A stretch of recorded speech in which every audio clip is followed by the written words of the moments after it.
గంగాపురం అనే గ్రామంలో రాఘవ లక్ష్మి దంపతులు ఉండేవారు. వారికి హరినాథ్ అనే ఒక కొడుకు ఉండేవాడు. వాళ్లది చాలా పేద కుటుంబం. వాళ్ల తాత ముత్తాతల కాలం నుండి వారసత్వంగా వచ్చిన 1 ఎకరం పొలం మాత్రమే ఉంది.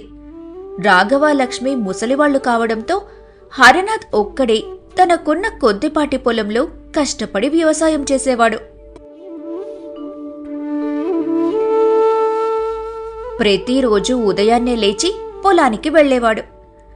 అలా సాయంత్రం దాకా పొలంలోనే కష్టపడి పనిచేస్తూ ఉండేవాడు. అమ్మా, నాకు కొంచెం అన్నం ఉంటే పెట్టు.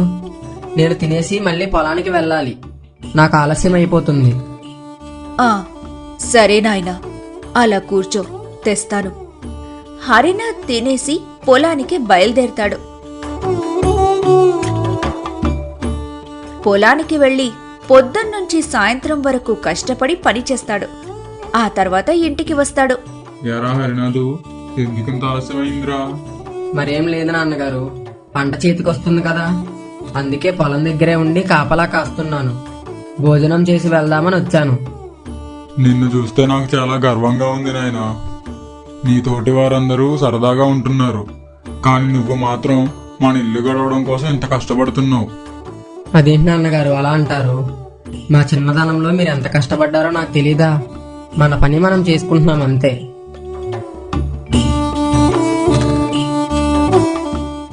హరినాథ్ భోజనం చేసి మళ్లీ పొలం దగ్గరికి వెళ్తాడు. అలా కొన్ని రోజులకి పంట చేతికొస్తుంది. మంచి దిగుబడి రావటంతో హరినాథ్కి మంచి లాభం వస్తుంది. అమ్మా, నాన్నేరి ఎక్కడున్నారు? ఏమిట్రా, ఏమైంది? ఎందుకలా కేకులు వేస్తున్నావు? మనకి ఈసారి పంట బాగా పండిందమ్మా. దాంతో మంచి దిగుబడి కూడా వచ్చింది, కాబట్టి లాభం కూడా ఎక్కువగానే వచ్చింది. ఈ విషయం చెప్దామని నాన్నగారిని పిలిచాను. ఇదిగో అమ్మా, పంట అమ్మగా వచ్చిన డబ్బులు తీసుకొని జాగ్రత్త పెట్టు. చాలా సంతోషం నాయనా, నీ కష్టానికి ప్రతిఫలం దక్కింది. లక్ష్మమ్మ ఆ డబ్బులు తీసుకొని జాగ్రత్తగా పెడుతుంది. హరినాథ్ అక్కడి నుంచి వెళ్లిపోతాడు. అలా అందరూ భోజనం చేసి పడుకుంటారు. కాని రాఘవ మాత్రం ఏదో ఆలోచిస్తూ ఉంటాడు. ఏంటండి, ఏం ఆలోచిస్తున్నారు? మరేం లేదు లక్ష్మి, ఈ సంవత్సరం హరినాథ్ చాలా కష్టపడ్డాడు. వాడి కష్టానికి తగ్గ ప్రతిఫలం కూడా దక్కింది. నాకందుకు చాలా సంతోషంగా ఉంది. అవునండి, చాలా సంతోషంగా ఉంది. కానీ నాకు ఒకటే బాధ. మనకు ఎలాగో పెద్ద వయసు అయిపోతుంది. వాడికి ఈ ఏడాదన్నా పెళ్లి చేసేస్తే బాగుండు. అలా రాఘవ లక్ష్మి ఇద్దరూ మాట్లాడుకుంటారు. తర్వాత రోజు ఉదయం రాఘవ లక్ష్మి అన్నట్టుగానే హరినాథ్కి పెళ్లి చేద్దామని పెళ్లిళ్ల పేరయ్య దగ్గరికి వెళ్తాడు. ఏంటండి రాఘవ గారు, ఇలా వచ్చారు? ఏంటి విషయం? మరేం లేదండి, ఈ సంవత్సరం మా అబ్బాయికి పెళ్లి చేద్దాం అనుకుంటున్నాం. దాని గురించి మాట్లాడదామని ఇలా వచ్చాను. ఓ అలాగా, అయితే పక్కూరులోనే ఒక మంచి సంబంధం ఉంది, మాట్లాడమంటారా? మీరు ఎలాగంటే అలాగేనండి. మా వాడికి మంచి సంబంధం చూడండి. అలా పక్క ఊర్లో ఉన్న సూర్యనారాయణ గారి కూతురు సంధ్యతో పెళ్లి జరిపిస్తారు.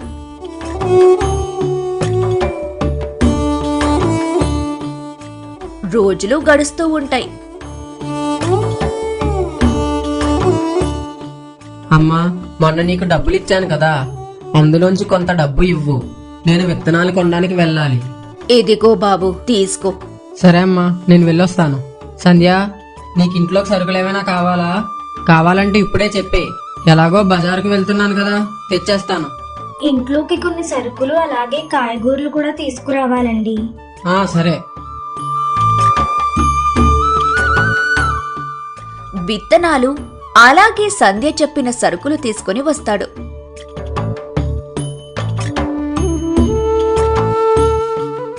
మరుసటి రోజు ఉదయం హరినాథ్ పొలానికి వెళ్లి విత్తనాలు నాటుతాడు.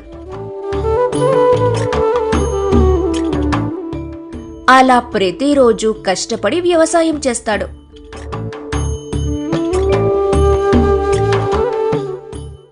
ఈసారి పోయిన ఏడాది కంటే ఇంకా ఎక్కువ లాభం వస్తుంది.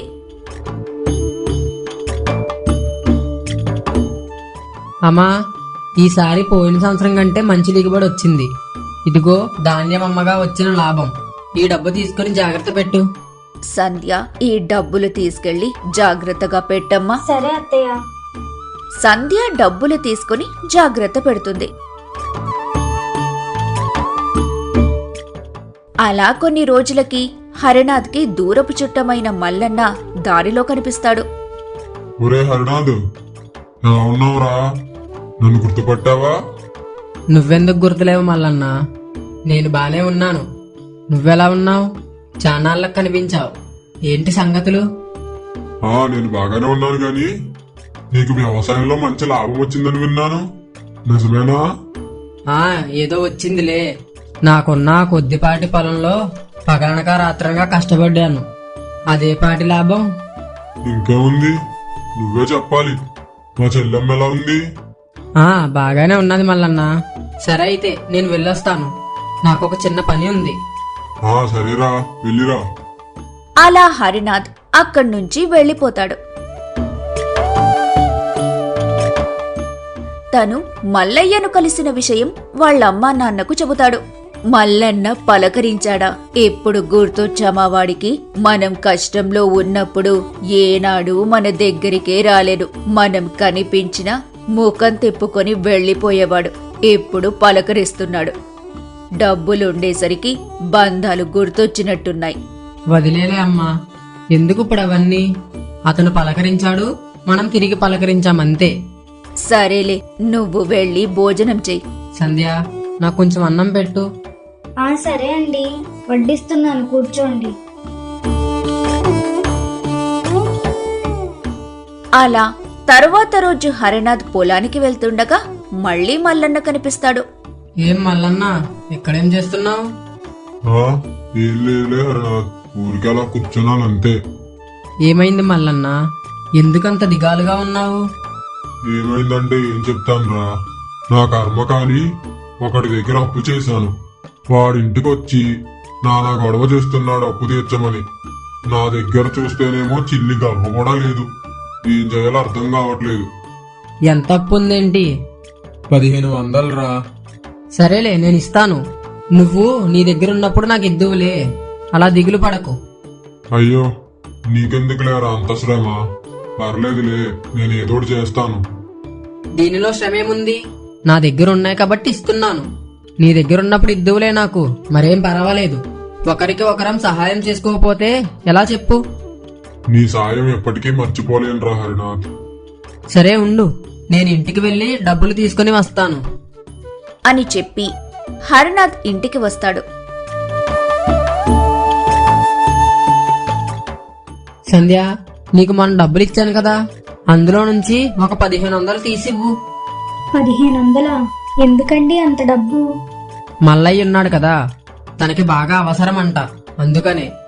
మీరు కష్టాల్లో ఉన్నప్పుడు వాళ్ళెవరూ మీకు సహాయం చెయ్యలేదని అత్తయ్య గారు చెప్పారు కదా.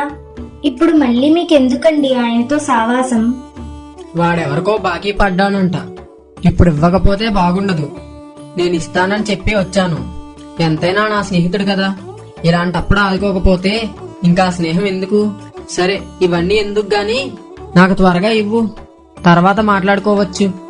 అలా హరినాథ్ డబ్బులు తీసుకుని అక్కడి నుంచి వెళ్ళిపోతాడు. డబ్బుల్ని మల్లన్నకి ఇస్తాడు. నీకు చాలా ధన్యవాదాలు రా. సమయానికి నన్ను ఆదుకున్నావు. నీ సాయాన్ని నేను ఎప్పుడూ మర్చిపోను. డబ్బులు తీసుకుని మల్లన్న అక్కడి నుంచి వెళ్ళిపోతాడు. అలా మల్లన్నకి ఎప్పుడు డబ్బులు అవసరమైనా హరినాథ్ ఇస్తూ ఉండేవాడు.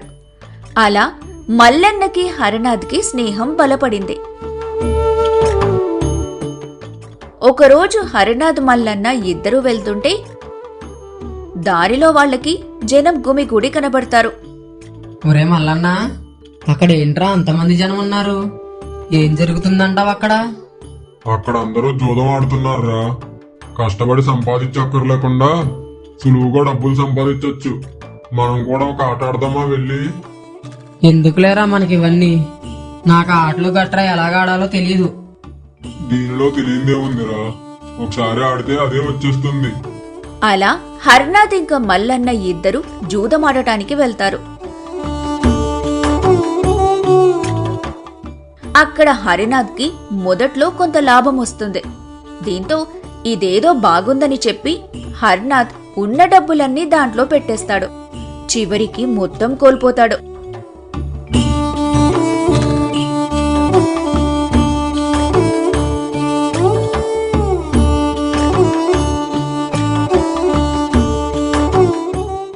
ఇదంతా తెలుసుకొని హరినాథ్ భార్య ఇలా అంటుంది. ఏంటండి మీరు చేస్తున్న పని? ఇలా జూదమాడి ఉన్న డబ్బులన్నీ పోగొట్టేస్తున్నారు. ఇలాంటివన్నీ అసలు మన ఇంట వంట ఉన్నాయా? ఇలాంటి కొత్త కొత్త అలవాట్లన్నీ ఎవరిని చూసి నేర్చుకుంటున్నారు? ఈ విషయం అత్తయ్య గారికి తెలిస్తే బాధపడతారు కదా. అలా బాధ పెట్టే పని ఎందుకు చేస్తున్నారు మీరు? ఇది జూదం. దీనిలో కొన్నిసార్లు డబ్బులు వస్తాయి, కొన్నిసార్లు డబ్బులు పోతాయి. కానీ ఏ కష్టం లేకుండా డబ్బులు బాగా సంపాదించొచ్చు. అయినా ఇవి నా డబ్బులు, నా ఇష్టం, నీకెందుకు? అలా తన భార్య ఎంత చెప్పినా వినకుండా జూదం జూదమని తన దగ్గరున్న డబ్బులు మొత్తం జూదంలో పెట్టి నష్టపోతాడు. కాని అత్యాశతో అప్పు చేసి మరీ జూదమాడతాడు. మళ్ళీ అంతా నష్టపోతాడు. ఇక చేసేదేమీ లేక అక్కడి నుండి వచ్చేసి ఒక చెట్టు కింద దిగాలుగా కూర్చొని ఇలా ఆలోచిస్తాడు. ఇప్పుడు మా అమ్మా నాన్నకి అలాగే నా భార్యకి ఏం సమాధానం చెప్పాలో ఏంటో. నేను అత్యాశకు పోయి నా దగ్గర ఉన్నదంతా పోగొట్టేశాను. అంతేకాక అప్పు చేసి మరీ జూదం ఆడేశాను. ఇప్పుడు ఈ అప్పు ఎలా తీర్చాలో ఏంటో నాకేం అర్థం కావడం లేదు. హరినాథ్ తన దగ్గరున్నదంతా జూదంలో పెట్టేసి నష్టపోతాడు. ఏం చెయ్యాలో తెలియక ఒక చెట్టు దగ్గర దిగాలుగా కూర్చొని ఉంటాడు.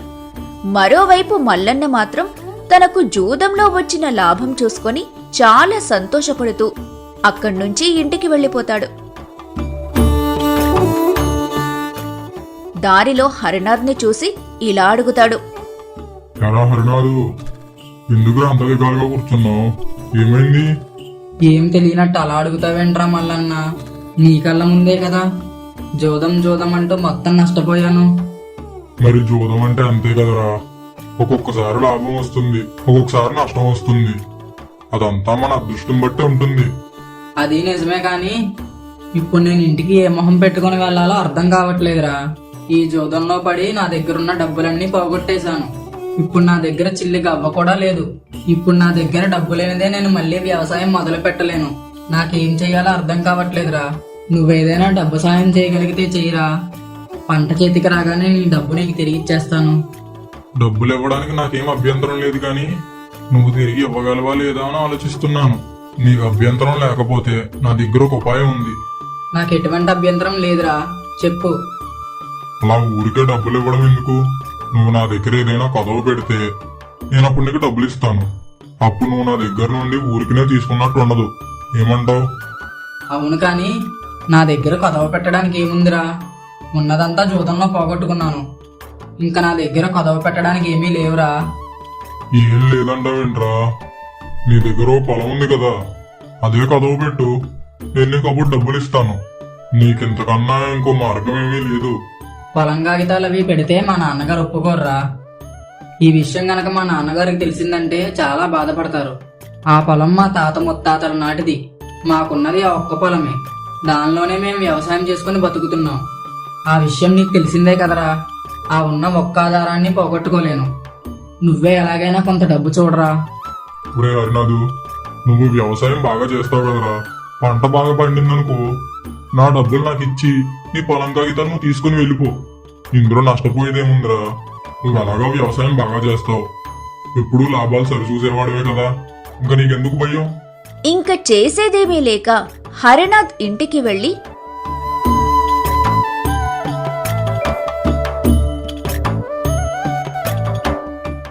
పొలం కాగితాలు తీసుకొని మల్లన్నకి ఇస్తాడు.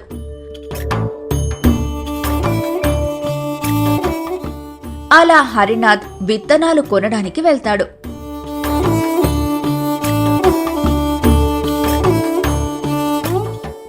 విత్తనాలు కొనుక్కొని ఇంటికి వెళ్తాడు. ఏంటండి ఇంత ఆలస్యమైంది? పట్నంలో విత్తనాలు అవి కొనేసరికి కొంత ఆలస్యం అయింది. సర్లేండి, కూర్చోండి, భోజనం పెడతాను. భోజనం చేసి పడుకోవడానికి సిద్ధమవుతారు. ఇంతలో హరినాథ్ సంధ్యతో ఇలా అంటాడు. సంధ్య, మనం రేపు కొంచెం ఉదయాన్నే లేవాలి. ఎందుకంటే నేను రేపు ఉదయాన్నే పొలానికి వెళ్ళాలి. నువ్వు కూడా ఉదయాన్నే లేచి భోజనం మూట కడితే నేను పొలానికి తీసుకుని వెళ్తాను. సరే అండి. అలా మరుసటి రోజు ఉదయాన్నే హరినాథ్ పొలానికి బయలుదేరుతాడు.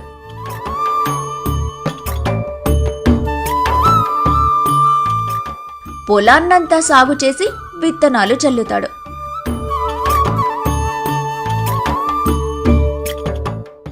అలా రోజు రాత్రి పగలు కష్టపడి వ్యవసాయం చేస్తాడు.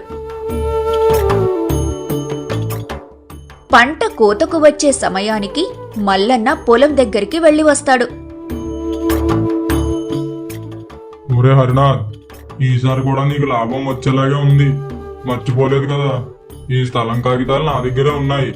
అందుకే ఈ పంటలో సగ భాగం నాకు ఇవ్వాలి. నేను అది వడ్డీ కింద జమ చేసుకుంటాను. మిగతా సగం నువ్వు అమ్ముకో. మిగతా సగం బస్తాలు మా ఇంటికి పంపించు. అదేంట్రా మల్లన్న అలా మాట్లాడుతున్నావు? నువ్వు నాకు డబ్బులు ఇచ్చేటప్పుడు ఇవేమీ చెప్పలేదు కదరా. ఏదో నీ దగ్గర ఉండాలని పొలం కాగితాలు అడిగావు అంతే. పంట బాగా పండిన తర్వాత నా డబ్బులు నాకు ఇచ్చి నీ పొలం కాగితాలు పట్టుకెళ్ళు అన్నావు. అంతేగాని వడ్డీ అవి ఇవి అని ఏం చెప్పలేదు కదరా. ఇప్పుడు ఇలా మాట్లాడడం చాలా అన్యాయం రా మల్లన్న. పంటలో సగ భాగం నీకు ఇచ్చేస్తే నాకు ఇంకేం లాభం వస్తుందిరా? ఈ సగం పంట అమ్మితే నా అప్పులు ఎలా తీరుతాయిరా? అలాగే నాకు ఇంట్లో కూడా గడవాలి కదరా. మళ్ళీ పంట వేసేదాకా నాకు ఇదే ఆధారం కదరా. ఇందులోనే సగం నీకు ఇచ్చేస్తే ఇంకా నాకేం మిగులుతుంది చెప్పు? అవన్నీ నాకు తెలియదురా. పంటలో సగం భాగం నాకు పంపించు. లేదంటే నా డబ్బులు వడ్డీతో సహా కట్టి నీ పొలం కాగితాలు పట్టుకెళ్ళు. నువ్వు నాకు డబ్బులు ఇచ్చిన తర్వాతే నువ్వు ధాన్యం అమ్ముకోవాలి, తెలిసిందా? అలా మల్లన్న హరినాథ్ని బెదిరిస్తాడు. హరినాథ్ ఏం మాట్లాడాలో తెలియక ఇంటికి వెళ్ళిపోతాడు.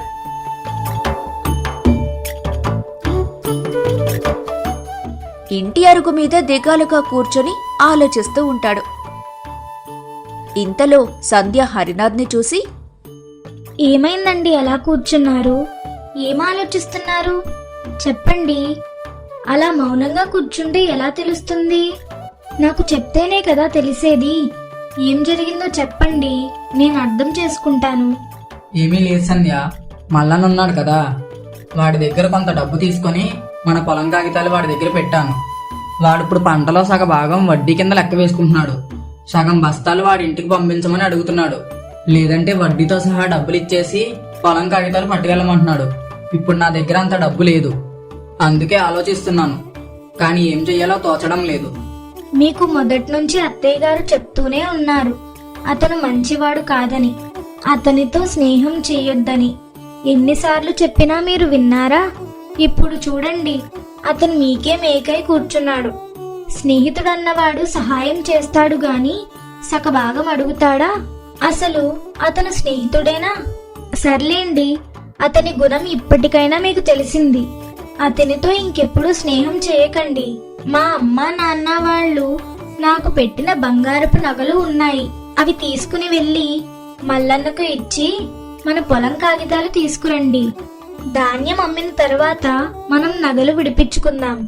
అందాక నగలు పట్టుకెళ్ళి ఇద్దురు గాని. ఇక దీని గురించి ఆలోచించకుండా పడుకోండి. పొద్దున్నే మళ్ళీ పొలానికి వెళ్ళాలి మీరు.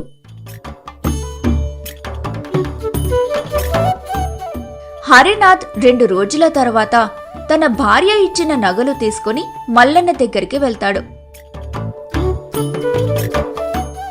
అలా కొంతసేపటికి మల్లన్న ఇంటికి వెళ్లి నగలు మల్లన్నకిచ్చి తన పొలం కాగితాలు తెచ్చుకుంటాడు.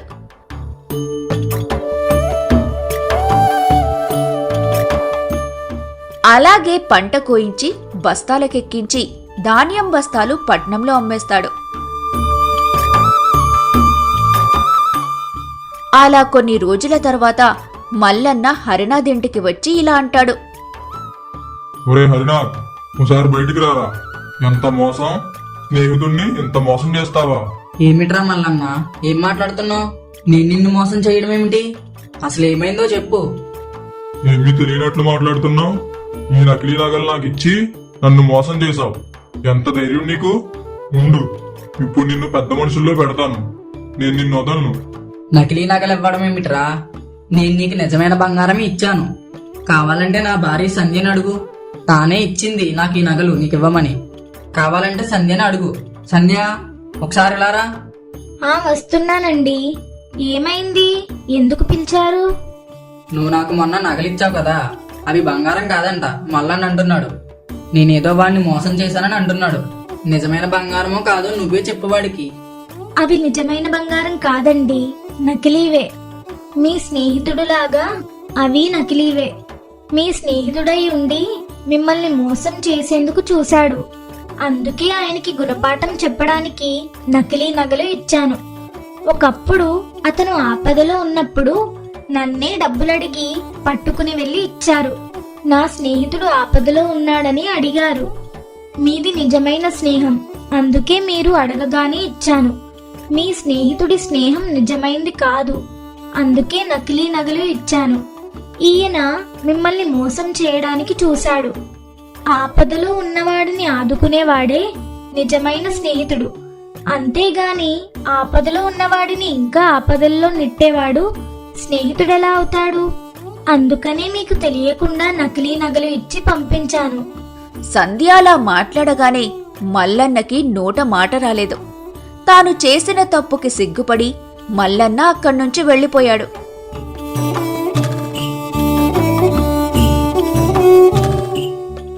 నిజమైన స్నేహితుడు తోడుగా నిలుస్తాడు.